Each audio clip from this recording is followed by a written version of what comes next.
this semester. You can see some of you know Peyton, some of you don't know her yet.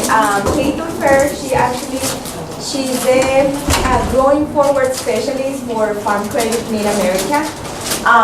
She actually graduated from our bachelor's in Agriculture and Resource Economics in May of 2014. Then after graduation, she joined Farm Credit Mid-America, and she started as a financial service officer in West Tennessee.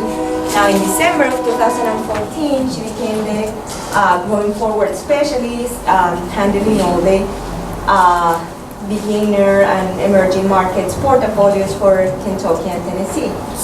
In addition to that, Peyton and her husband, Jeremy, they own a farm, the TriStar Farm. TriStar Stock Farm. TriStar Stock Farm, which is a diversified livestock farm in West Tennessee.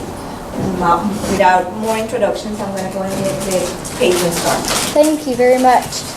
So thank you all for letting me come out today and talk a little bit about our program and what we're doing to kind of expand these opportunities for agriculture's next generation. And I'm just going to kind of give you a little outline of what we're going to talk about today. So Dr. Valenia did a great job introducing me. I appreciate that. Just going to talk a little bit about me and what I do with Farm Credit. Talk about the next generation of agriculture, give you a profile of what that looks like, and then move into our focus when we designed the program back in 2013, and then what kind of impact we're already having in the marketplace in our 4-state area, and then looking into the future from 2015 and beyond. So that's just kind of an outline of what we're going to look at today. So just a little bit about me. I did graduate from here last year. I interned with Farm Credit Mid-America as well as CoBank and the Farm Credit Council while I was in college. So I spent a lot of time and energy investing into Farm Credit because I believe in our mission and I believe in investing in the future of agriculture. And so I went into my career with Farm Credit with the whole intention of working with young and beginning farmers. And from my perspective, when I started out, wanted to work with them as a loan officer, wanted to try to identify a lot of those part-time or first-generation farmers, work with local food markets, and just look for new opportunities for Farm Credit to become involved with production agriculture. But I was very fortunate that back in late October, there was a posting, and it ran for one day on our internal intranet page for 2 growing forward specialist positions. And so did my research, did some homework on it, and called around and interviewed in November, and then it was able to start the job in December, and so have been very, very fortunate to have that position. I live in a little town called Gilt Edge, which is right here on this map. And so it's basically the middle of nowhere. My front yard is 8 miles from the Mississippi River, and I'm in the far southwest corner of our territory, which makes traveling for me a must because I do cover that 2-state area of Kentucky and Tennessee. So I'm on the road a lot, but I really enjoy it. But when I'm home, I like working on the farm. We have about 40 head of registered Red Angus and Hereford cattle, and then my husband's family runs 150 head commercial operation as well. So that's a little bit about me in a nutshell, and what I do with Farm Credit is a 3-pronged approach to our Growing Forward program, which we'll talk about in a little bit. So essentially I work with the credit of our program, managing our portfolio risk, because with young, beginning, and emerging markets, obviously there's a little more risk than there would be with a conventional or traditional farmer. So looking at that portfolio risk, managing our probability of default, and kind of being a foresight to any problems that may arise with our customers in the portfolio, and working with our credit team and our sales team to be on top of those. Another part of my job is sales. So I'm out in the field, especially over the summer months. I'm going to be out in the field with our loan officers, trying to identify new opportunities and young farmers for us to get involved with and start building those relationships with. And also relationship management with our current customers and going out and doing field visits and farm visits to see them. And then the third part of my job is what I really enjoy the most, and that's the educational component of my job. So that not only includes doing things like I'm doing today, but also going out to young farmer groups or out to community and civic organizations and working with them to tell them about the program and what opportunities there are for young and beginning farmers to have access to capital. And then we actually do, and I'll talk about it a little more in detail later on, but we have our own educational program for all of our customers farmers that are in Growing Forward and in our portfolio. And I work with my counterpart in the northern two states to try to organize that, facilitate it, and we work with Purdue University on that as well. So it's a pretty neat job. No day is different, or every day is different, excuse me, no day is the same. So it's a lot of fun, get to travel a lot, meet a lot of new people. So it's pretty neat.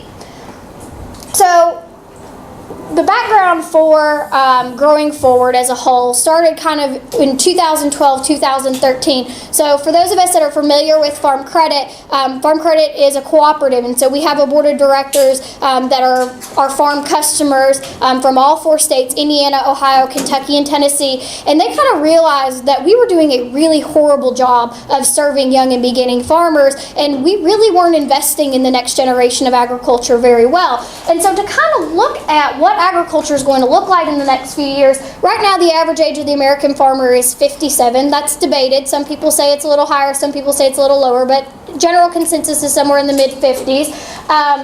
And according to the last USDA Ag Census, 22% of farmers were beginning. That means farming less than 10 years. And we had about 258,000 millennial farmers across the country, which are farmers that are under the age of 35.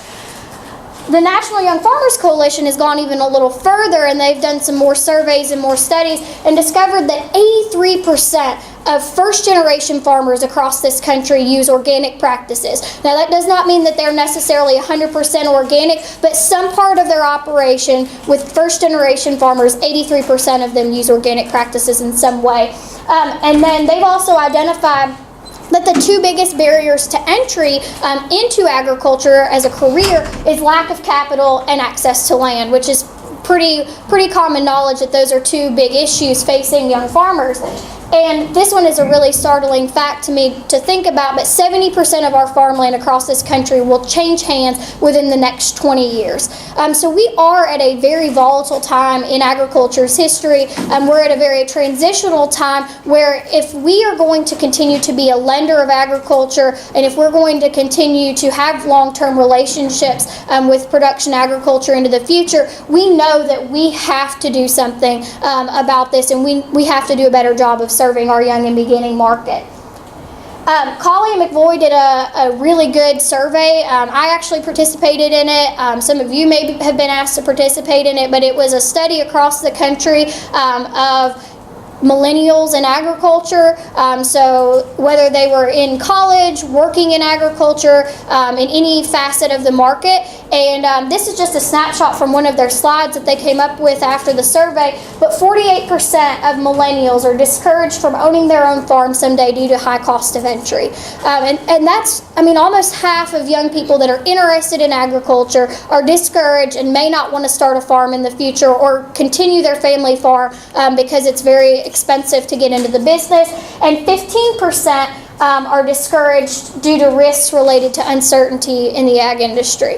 So millennials are unsure about agriculture. Young and beginning farmers are unsure about production agriculture as a career, and so we needed to do a better job of helping them and be more confident so that they can account for some of that high cost of entry, and we can kind of help them with that.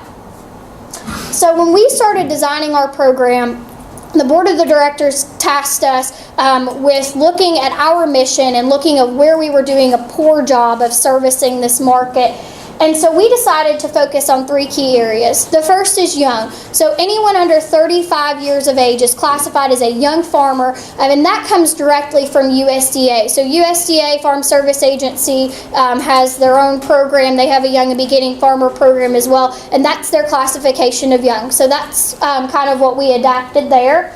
Beginning is farming less than 10 years. Now, this does not mean necessarily, if you're like me, I've been farming my entire life, working on my family farm. So the way that we kind of identify that is filing Schedule F. So when that person or operation started filing a Schedule F on their tax returns, that's when we consider their year began farming, because that's when they started taking production risks. That's when they started making some actual money from the operation. So we look at that Schedule F filing date as the first year that they started started farming, so we look for less than 10 years. Now these are an either or category, so someone could be 35 years old and have been farming more than 10 years, and so we understand that, and so this is an either or category. So beginning farmer gets in a kind of a gray area because we may have someone 40 or 50 years old that is a beginning farmer and they're eligible under the program also.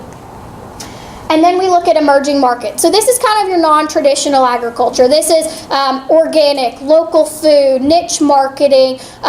We have, I think one of my favorite examples of this is, I was telling Dr. Boyer earlier, we have a customer in central Kentucky that they are a beginning farm and they're raising gourmet mushrooms for the Louisville and Lexington restaurant market.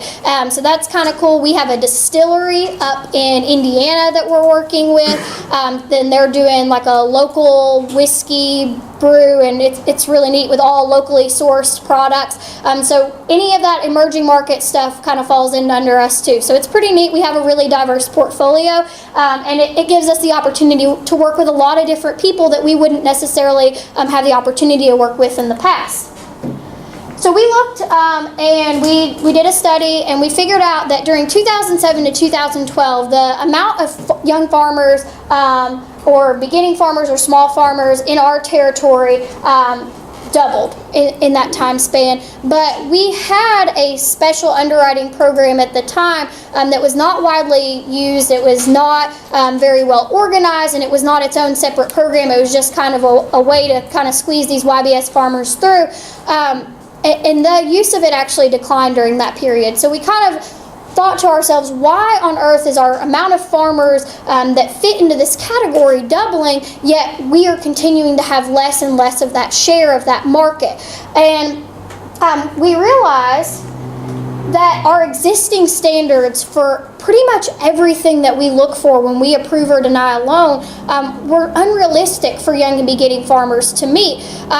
Things like liquidity. So when we want someone to have positive working capital, they don't always have positive working capital when they're starting out because they're investing a lot of money into their operation. They may not have a high net worth. They may not have great solvency. And to be honest with you, long-range profitability on a lot of our young farmers looks terrible because they just haven't had that long-term history that a farmer that's been in the business for 20, 30, 40 years has. And so we have adopted a very low-risk policy as an association, and because of that, we were really shoving a lot of these operations out the door and not even giving them the time of day because our standards were just really unrealistic. Also, our down payment standards are really high.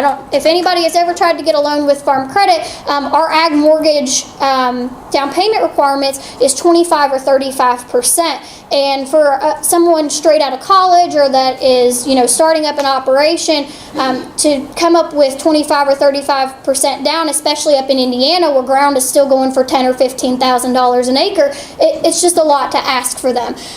So we asked ourselves, how can we still lend to the next generation? How can we make ourselves fit the model and fit the mold for these young, beginning, emerging markets to be able to have a relationship with us, but still maintain that reputation of being a high credit quality lender and managing and mitigating that risk in our portfolio?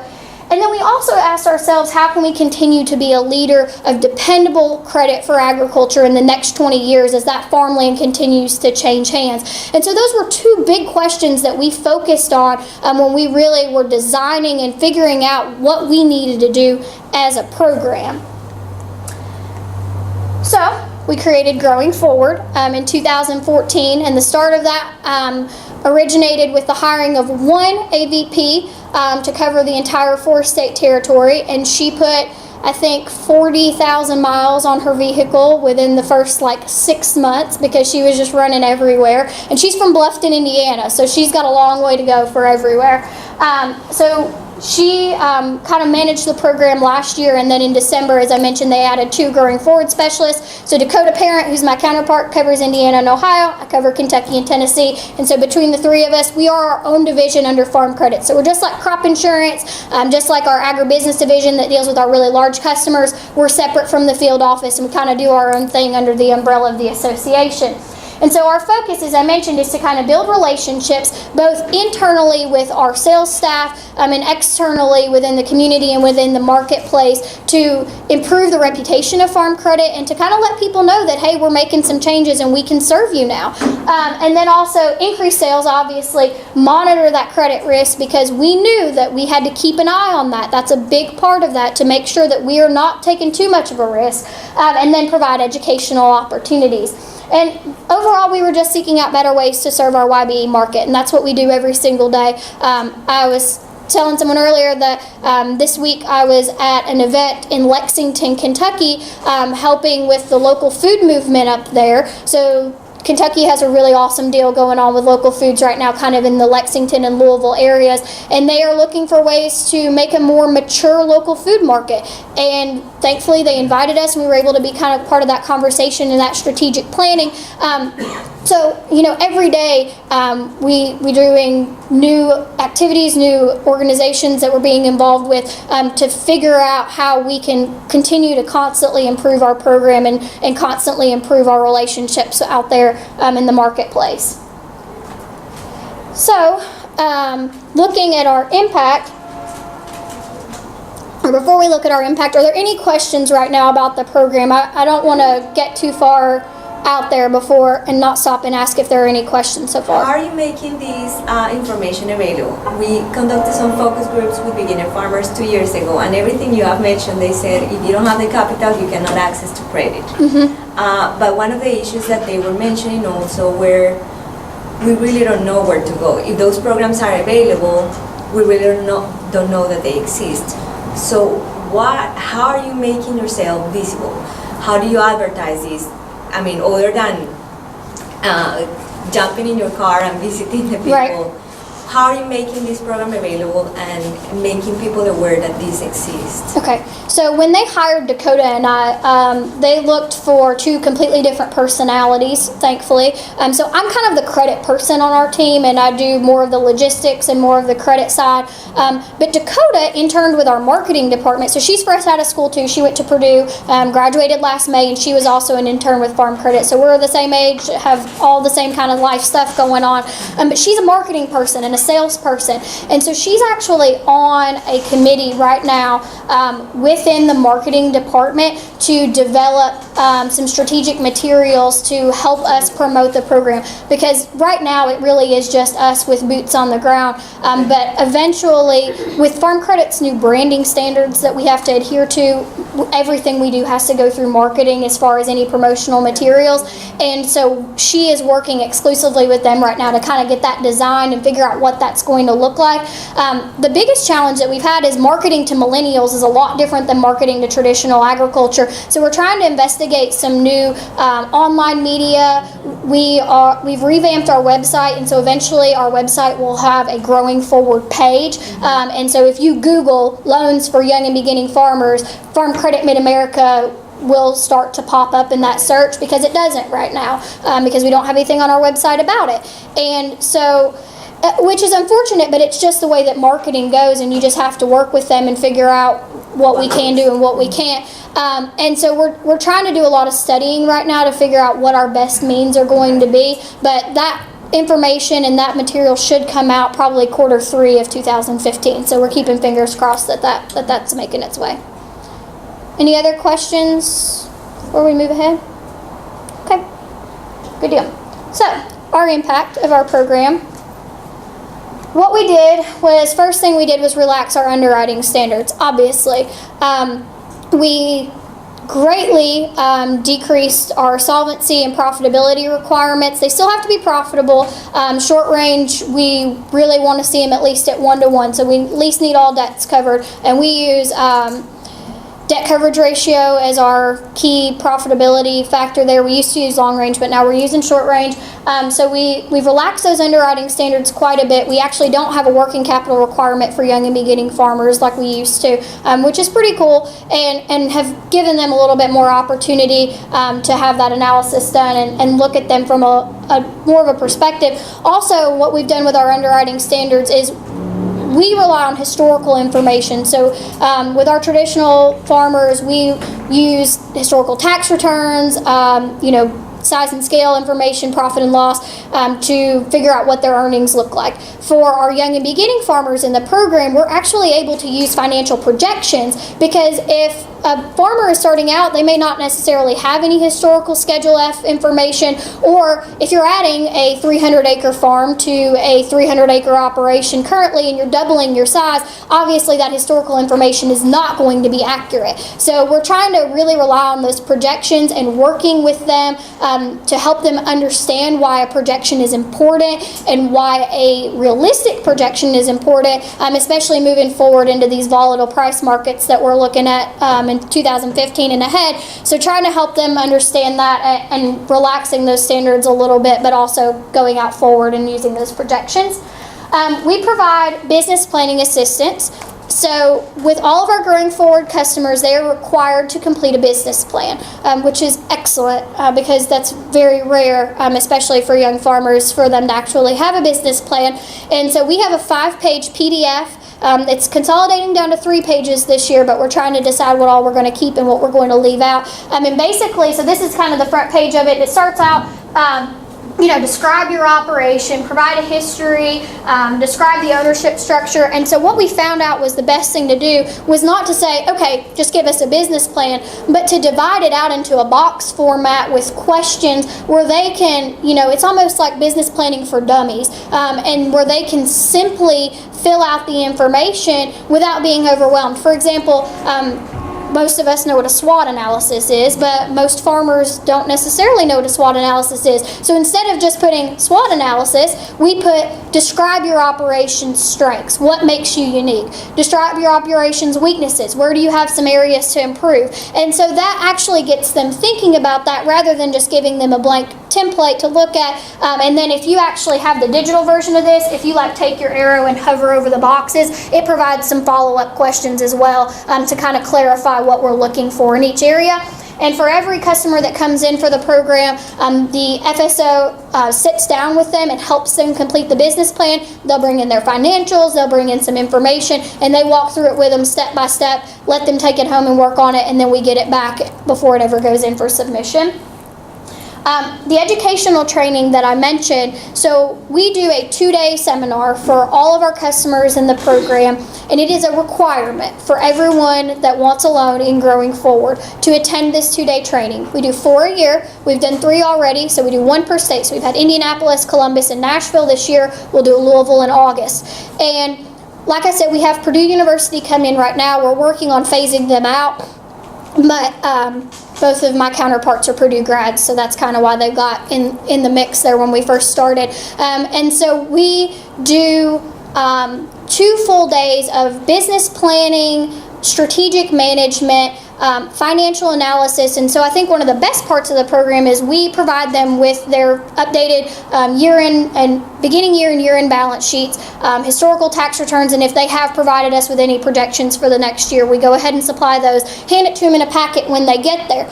Then we have spreadsheets that we've designed and that Purdue has designed that they actually get to work through during the 2 days with their own financials. And at the end of it, it will take all of their financial information and put it down into a little box that shows all of their ratios that we use when we're analyzing a loan, and it color codes it green, red, or yellow to make it very plain and simple for them to see where they have opportunities for growth, what they're really doing a poor job at right now, and where they're doing really well. And so it's really an eye-opener when they can see, oh my gosh, I'm all in the red right now, and then sparks those conversations, and they all have at their table a loan officer or a business analyst to sit down and go with that information through that information with them and help them work through that, and then they're able to take it back home and kind of understand what they need to do on their operation.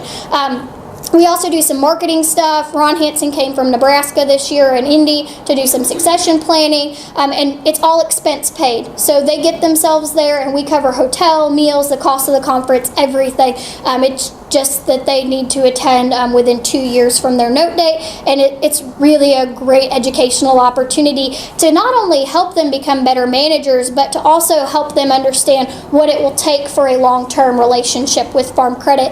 And we kind of joke and say it's like we're training them to be the customers that we want them to be and that we want a relationship with, but it's very beneficial to both parties involved and helps establish that long-term relationship. And one of the benefits of doing that is they get our top tier 1 interest rate. So any customer in Growing Forward, we price our loans by credit risk, and usually young beginning farmers might price out at tier 4, tier 5, those really low tiers, and they get that interest rate bumped up because of that. But when they're in the program, they get our best top tier interest rate, which right now operating money is 2.99%, fully fixed for a year. And they can't get that anywhere else. Everybody else is going to price them high because they are a higher risk. And we say by giving you that training and by you coming to us and letting us help you, we're going to give you that pricing discount. We also provide them with a $500 educational reimbursement to use in any way that they want to further their education about being a better manager, being a better producer, whatever they want to do. So I've got some guys from East Tennessee that this summer they're beef producers, and they're going out west on some week-long tour of all of these big operations out west, and they're doing, I don't even know what all they're doing. It's insane because they're visiting so many operations and learning about some diversification stuff, and it's like a $2,000 trip. It's extremely expensive.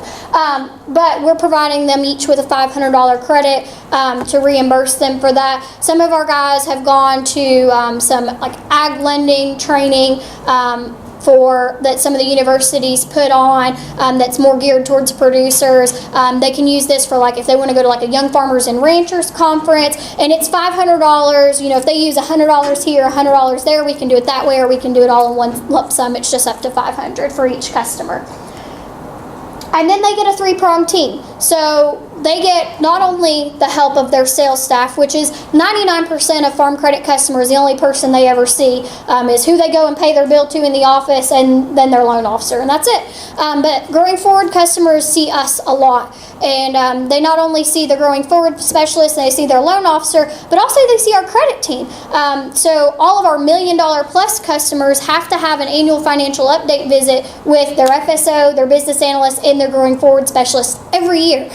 And that's really cool because a lot of times our credit folks don't get the opportunity to see the farms that they analyze, and also it allows that farmer to ask questions of their credit person. Well, I'm thinking about buying another 100 acres this year. You've got my balance sheet in front of you. What do I need to do?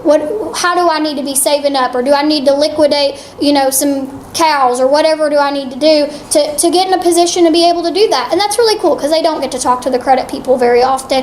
And we like being able to provide that full service to them. So now y'all are all probably wondering of what the numbers look like in our first couple of years of the program. So we closed $40 million in 2014. We officially launched the program in January of 2014, and we closed about $40 million last year in the program.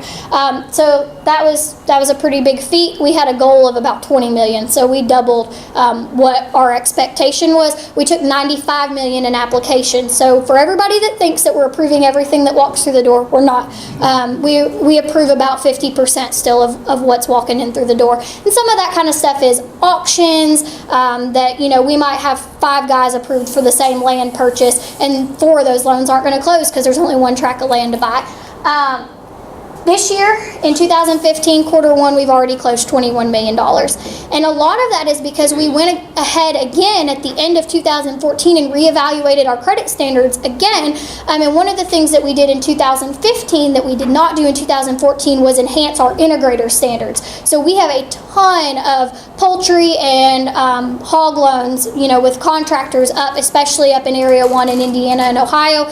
And those basically what happens now for somebody in the program that wants to do one of those loans, if they have a relationship or contract with one of our preferred contractors, they basically walk in the door and get approved And so that it's really, really a good opportunity because you don't have to go through FSA and go through all the guarantee process and stuff with those preferred integrators. And it's giving a lot of diversification opportunity to those operations because a lot of people are starting to look at poultry and hogs as a way to diversify and for that next generation to come back to the farm. So that's been the bulk of that volume this year is those integrator loans.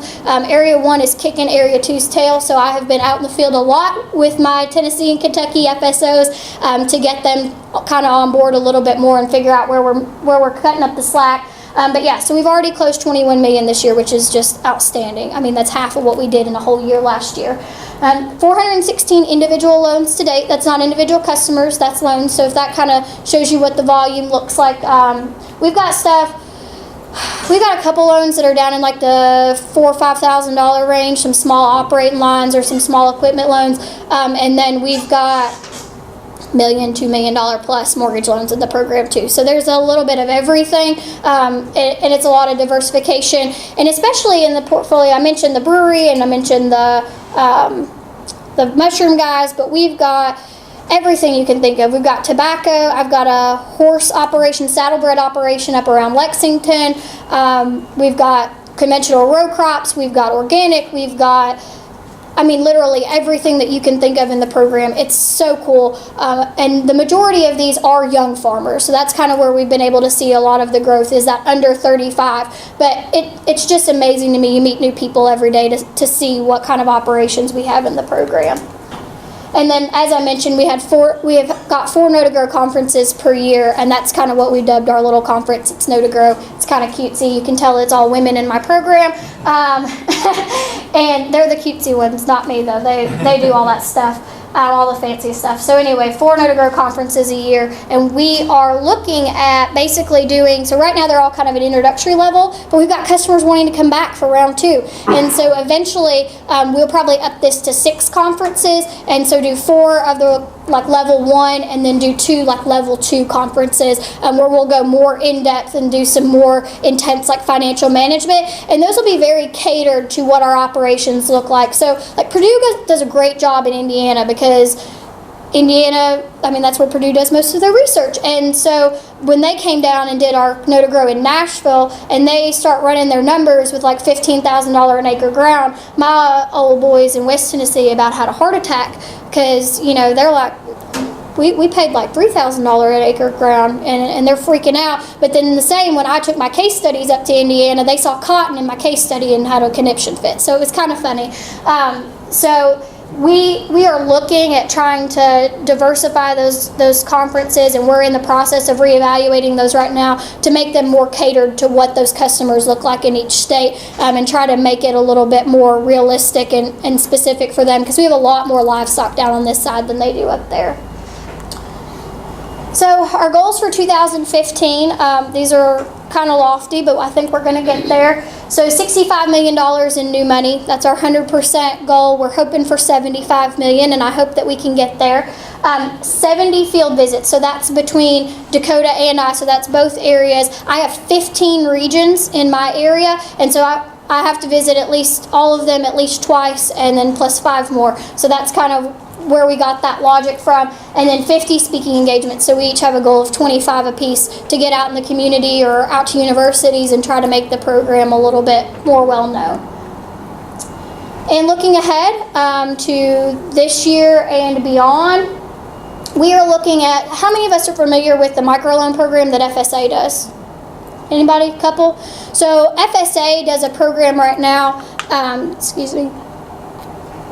that's up to $50,000. It's what they call a microloan, and it's a lot easier to get. It's almost like a scored deal. It doesn't require a lot of analysis. You don't have to go out and do the full business plan that FSA requires.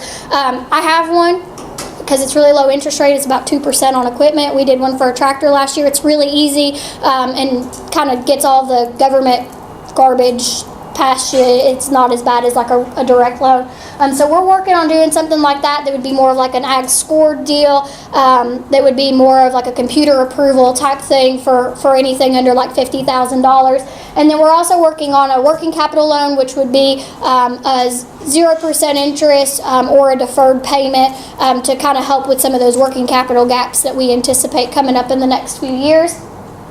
We're piloting a program right now in Ohio for 4-H and FFA youth loans. So FSA also does a youth loan program, and this program would be a 0% interest, short term, for them to buy like livestock for their projects, like a lot of kids want to buy a steer or want to buy some sheep to show, and this would kind of get us in the door with them, but also we're going to add a lot of value to that and do some educational opportunities with it too, to teach them a little bit more about getting a loan. FSA, they do them, but they don't do a really good job right now of doing educational piece, so we're hoping to do some of that.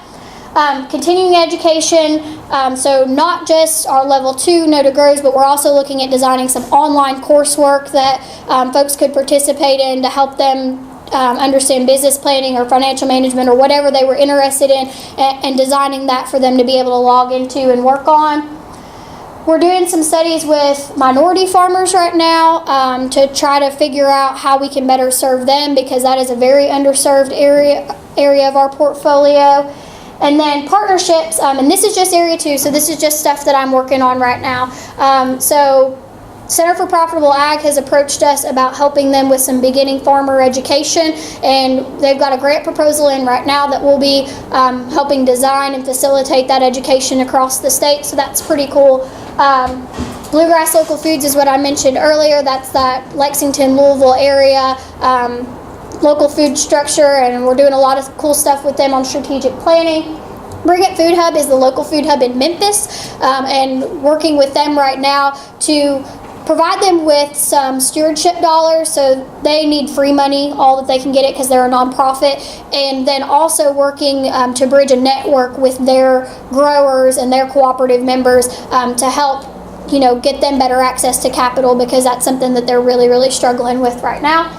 Extension education, we are going to be doing some extension opportunities and helping train extension agents on about our program, and also about opportunities for young and beginning farmers. And then I'm going to Iowa this summer to help with FFA's New Century Farmer. We'll be doing a joint session up there with the Farm Credit Council that's focusing on business planning, because that's FFA's only production agriculture conference, and it's for collegiate members. And so we're going to go up there and teach them how to do a business plan so that they can walk away with that when they leave the conference for their operation. And then I do some stuff with Kentucky beef producers. They have a Young Producers Council, and we are helping them right now kind of get some more training and stuff out of the way, and help them learn about business planning and also about marketing. We're doing some marketing things with them too. So that's kind of what we're working on this year. I want to leave it open for questions. I hope that this has given a good picture. In your workshops, you probably focus a lot on the finance aspect. Do you also bring in the emerging market component into those workshops, or is that left for some other education? We do. We have a breakout session currently in the 3 workshops that we did this spring called Social Stewardship, and basically that kind of goes over some of that emerging market stuff about community-supported agriculture and community-based production, and really investing back into our rural economy.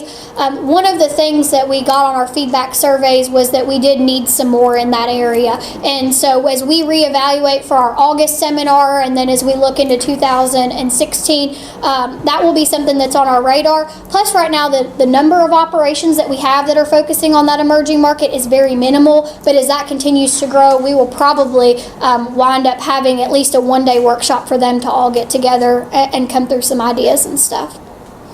Does that kind of answer your question? Yeah, it just seems like that's where some of the interest for smaller producers might lie, is in what what can I do that's not traditional? Exactly. And we talk about diversification and some of the stuff that we do, but I think that we'll either have a breakout session or even, like I said, do a full day for some folks that are interested in diversifying or emerging market type stuff. In that emerging market, do you include value added on the farm? Yes. Have you or anybody in your group done any work with contract land sales? Like being the facilitator of the contract land sales, so you provide the working capital when you're transitioning property? We have a little bit of that going on in Kentucky right now. It's not super prevalent, just in what we've kind of, our customer base.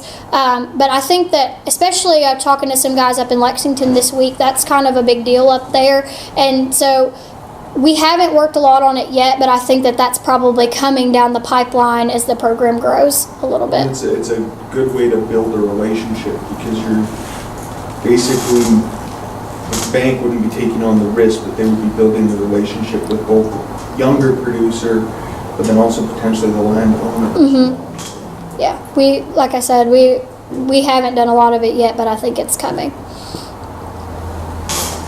Peyton, another thing is, from your numbers, I'm curious about what percentage of those all new customers, 400 and something you mentioned, are fruit and vegetable producers. That's a good question. I don't know. I'd have to pull my report and pull it down. And the reason I'm asking is, from those focus groups to beginner farmers, most of the people that we had in those focus groups were fruit and vegetable producers. Mm-hmm. One of the key things, and you have the more non-traditional, non-farming background type, Mm-hmm. and what I've heard from those conversations is those more experienced, what they were telling to the younger beginners said, if you don't have experience, don't even try it. Right. Go and try as an intern, work in a farm as an intern, and because it's a labor-intensive type of business. Right. And I'm not saying corn or soybeans is not, but if you're going to invest in that, well, you already know what you're getting into. You need to buy a combine, right? But if you're growing tomatoes, then they think, I can get a magazine and I know how to do it. Mm-hmm. So that's what role experience play on you giving those loans to those fruit and vegetables? Is that part of your criteria? It is, and that's where the business plan comes in. We have a section there about what their experience is and their history, and we are working right now. Actually, this came out of that local foods deal that I was at this week. We're going to help, Louisville Metro government is very interested in helping establish a farm apprenticeship program with some local foods, and we're kind of looking at helping them model. I don't know if you're familiar, but Pennsylvania has a really, really good farm mentor program, and they're very interested in Kentucky in modeling something like that. And so we're going to be involved with some of the strategic planning, and I think that if we are involved in that, we will have kind of a segue into, obviously we would prefer folks that are going to start up that have had some of that experience. And I think it's more so in fruit and vegetable, you're right, than a lot of it. But, we had a customer come in, and this is tobacco, but we had somebody come in wanting a loan in the program the other day that was going to grow 100 acres, supposedly, on their business plan. They were going to grow 100 acres of tobacco and didn't have a contract. and so obviously they don't know what they're doing, because anybody that has any sense right now knows you're not going to sell any tobacco without a contract. And so we look for that, and it's pretty evident when they do their business plans if they've done their homework. And we do have an ability to deny a loan based on a business plan, even if they meet all of our requirements for underwriting standards. We can deny them based on character and based on the business plan as well. Another question that I have is, on a yearly basis, I get requests from FSA saying, what are your projections for prices on fruits and vegetables for next year? Mm-hmm. And I'm assuming that, again, I'm going back to fruits and vegetables. We don't even have budgets in the state of Tennessee, and I'm working on that right now. Right. But that's one of the issues. I guess you have to go through the same thing. If projections about how much money they're going to make, expecting that they're going to charge $4 per pound for tomatoes. Right. When you know they're not gonna get that. Right. How do you deal with those gaps on information for those particular cases? So we have, the way that we analyze our loans is we have 4 central processing units, and in each of those CPUs, we only have 1 or 2 underwriters that are allowed to deal with growing forward. And so they have more of a knowledge base, and they have the resources, and they will use external budgets, especially on fruits and vegetables, or will call, and if they are not familiar, for example, when we did the mushroom deal, that was a 50-page business plan. I mean, they went above and beyond about their prices and where they were going to do their marketing and everything. And we had to call somebody because we didn't have any experience with that to figure out if any of that was actually realistic. And so that's why we kind of use those specific underwriters, because they're trained, and we continue to do education with them to pick up the phone and call somebody, or to use an external resource if they're unsure, you know. I'd like to know about the default rate. Do you have enough information yet to evaluate? We have 0% adverse credit right now in the portfolio.